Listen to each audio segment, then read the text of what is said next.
Hello， 大家好啊！歡迎嚟到阿蘇請份物語，我係你哋嘅佛系小師妹 Daisy，呢度就老細阿蘇。今日咧，我哋嘅神奇系列咧就嚟到第4集咯。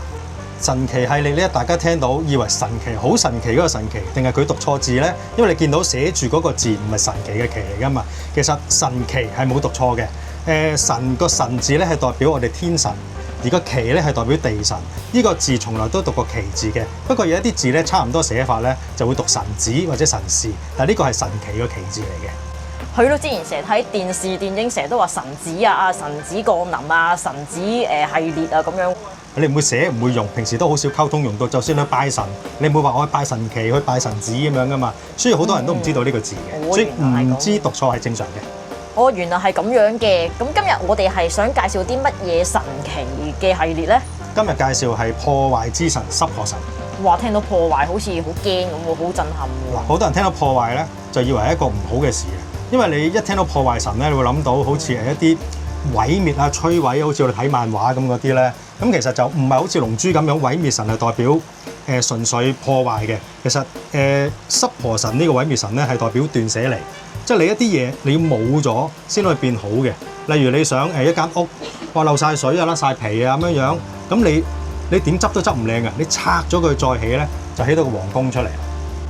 哇！聽你咁講，其實毀滅係為咗騰出一啲空間去重新嚟過啦。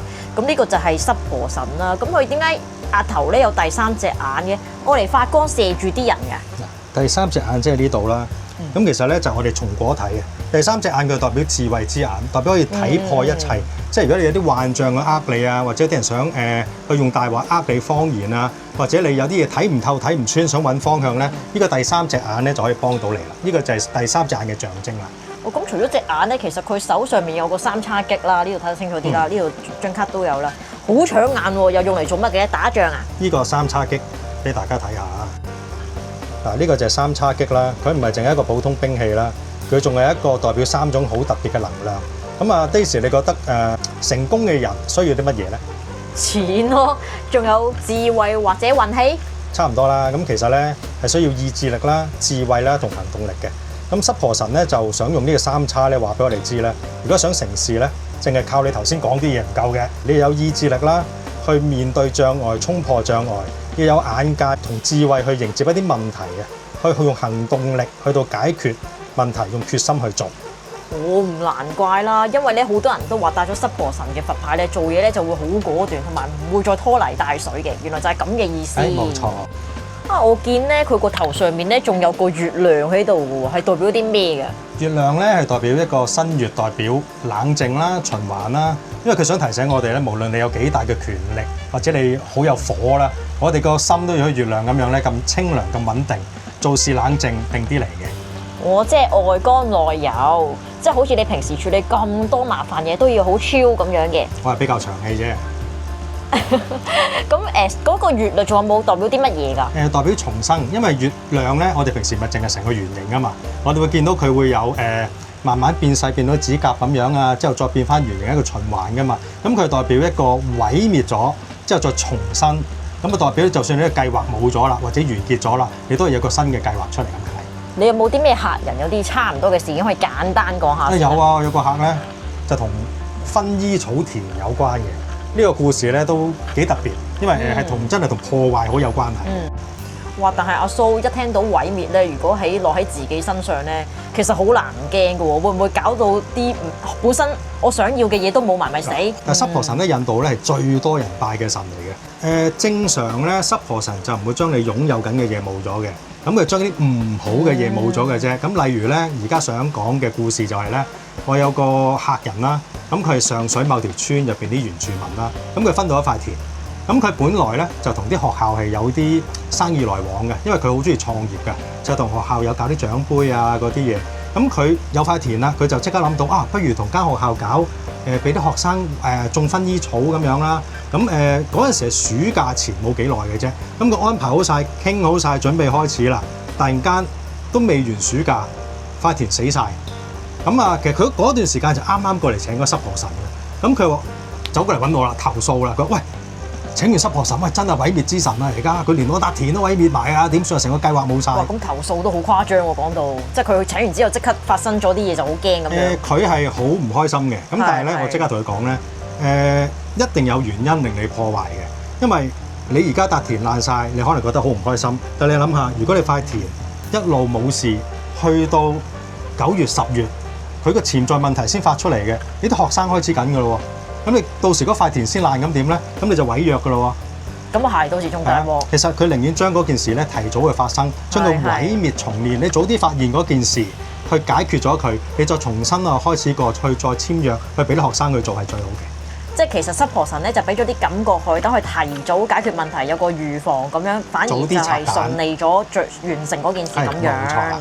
所以毀滅係好事嚟嘅，毀滅之神係代表將啲唔好嘅嘢清除，再重新嚟過。哦，原來濕婆神係咁樣幫我哋㗎。係冇錯。點解濕婆神呢塊面係藍色咧？呢個好多客人咧都會問：咦，佢點解會變咗藍色面咧？其實咧講到濕婆神嘅能力咧，就要提佢嘅大愛啦。咁我記得咧之前咧我哋嘅神奇系列嘅第3集咧，其實有詳細講關於乳海攪拌呢個故事嘅喎。而乳海攪拌呢個故事，我而家咧就簡單啲講點解佢會變咗藍色面啦。當時咧就係因為喺乳海攪拌咧關鍵嘅時刻咧，有個巨蛇咧就吐出有個好大量嘅劇毒，係足以毒死晒全宇宙嘅所有生物嘅。咁呢個情況咧，所有天神啦同埋阿修羅咧都拗晒頭啊，搞唔掂啊！就喺呢個緊張嘅關頭咧，濕婆神咧就挺身而出，佢為咗保護眾生咧，竟然一個人自己攤晒所有嘅毒。咁雖然佢神力好勁啦，好廣大啦，但係啲毒因為真係太勁啦。咁所以咧，佢個喉嚨咧變咗深藍色。咁後尾咧就變咗做藍喉神啦，所以佢塊面咧就會藍色啦。呢度咧都會提到一條蛇嘅。如果大家有見過濕婆神咧，會見到佢身上面有條蛇嘅。咁其實就會同呢個乳海攪拌濕婆神塊面變咗藍色，喉變咗藍色咧，都有關係嘅。濕婆神咧頸上面咧有條嘢㗎嘛，咁嗰條蛇咧原來咧就叫做婆蘇吉喎，係印度神話之中嘅蛇王啊！呢條蛇咧嘅出現背後咧有好深刻嘅宗教同埋哲學嘅意義㗎喎。咁咧原來咧喺著名呢個乳海攪拌呢個神話之中啦，咁天神咧同埋阿修羅咧大家都爭緊嗰個長生不老嘅甘露啊，咁去搞嗰個大海啊嘛。咁過程咧入面咧就足以毀滅咗頭先講過啦，就係發出世界嘅劇毒啦。咁當時濕婆神就一口氣吞咗落去，咁呢條蛇咧就即刻出現咗喺佢嘅頸部纏住佢，因為咧驚佢啲毒勒住條頸。係啦，勒住條頸，驚啲毒咧落咗濕婆神入面嘅心臟啊！咁所以咧濕婆神咧就變咗藍色咯，就係咁解咯。啲毒就停留咗喺個頸嗰度咯，所以就淨係條頸度變到發晒藍咁樣樣。咁咧蛇咧喺自然界嗰度咧都成日即係俾人覺得哇好危險啊，唔好接近啊，好驚啊咁啊！本身就代表咗恐懼啦。係，因為人人見到都驚㗎。咁但係你會見到佢夠膽愛嚟做一個飾物啊！係啦，掛咗喺條頸嗰度喎，咁代表咩咧？就係代表濕婆神咧，連恐懼都克服埋，仲掌管咗嘅誘惑同埋毀滅性嘅力量啦。咁既然講到濕婆神咁有智慧啦，又咁有膽識啦，咩朋友最適合帶佢嘅佛牌咧？好似頭先我哋講到薰衣草田嗰位朋友啦，佢係一個創業者啦、領袖啦，佢需要決斷力同埋需要權威感嘅，咁啊同埋一啲創造力嘅。咁例如一啲需要辟邪擋是非嘅人啦，可能佢做危險工作啊。可能做一啲會去一啲好危險地方嘅人啦，咁啊另外仲有一啲人咧就係需要反敗為勝嘅、逆轉為勝嘅，可能佢係處於人生低谷啊，要打破現狀、要驅除障礙嘅朋友都好適合嘅。哦，原來係咁，又有佛牌啦，亦都有啲小蠟磚咁樣。咁而家大家見到有好多唔同嘅款式，咁啊都好適合唔同嘅類型嘅人去佩戴嘅，可能你話擺車啊，或者擺屋企啊、擺 office 啊，或者小朋友帶住都得嘅。所以大家要記住啦，當你人生覺得好似被毀滅緊啊，冇晒希望嘅時候咧，千祈唔好灰心，可能係濕婆神咧幫緊你清理一啲雜物啊，幫你準備迎接更好嘅重生嘅。咁今日咧都聽到阿蘇啦，聽講佢嘅真人真事嗰啲客嘅分析同埋故事咧，其實我都對濕婆神咧完全改觀晒。唔好再驚佢啦。係啊，千祈唔好驚啦。中意我哋分享嘅話咧，記得 like and subscribe 我哋嘅頻道。咁下一集咧，我哋會講另一個佛牌有關嘅天神嘅，千祈唔好再錯過啦。你哋有 like 啊，有 share 咧，我哋先有動力去繼續拍一啲解說。係啦，多謝一直支持我哋嘅客人啦。咁今日咧就講到呢度啦，拜拜。拜拜。